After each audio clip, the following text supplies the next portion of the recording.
বাংলাদেশ থেকে একজন রোহিঙ্গাও যখন মিয়ানমারে প্রত্যাবাসন হয়নি, তখন বড় প্রশ্ন হয়ে দাঁড়াচ্ছে, আদৌ কি রোহিঙ্গা সংকট নিরসন সম্ভব?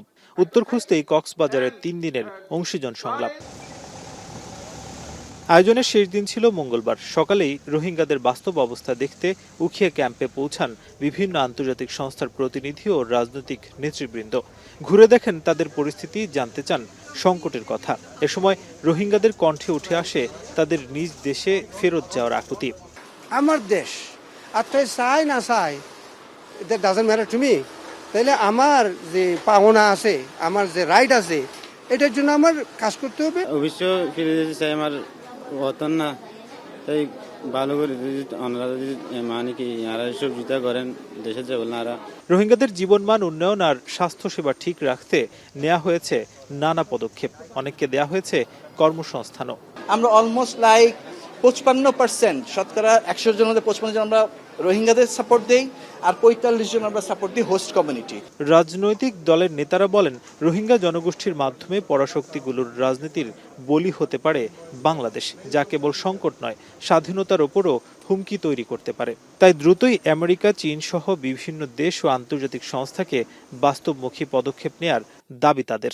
তাদেরকে আমরা কোথায় বাধ্য করতে পারি, এবং সেক্ষেত্রে এই জনগোষ্ঠীকে এম্পাওয়ার করা অর্থনৈতিকভাবে, এবং তারা ফিরে গিয়ে যেন তার এলাকাকে নিজেরা ডিফেন্ড করতে পারেন।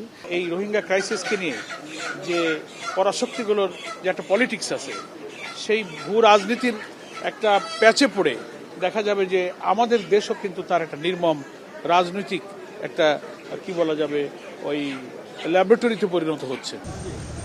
সরকার বলছে, রোহিঙ্গাদের কতটা দ্রুত প্রত্যাবাসন করা যায় সেটা নিয়ে কাজ চলছে। তবে ক্যাম্পের সহায়তা কমে গেলে অস্থিরতা বাড়বে।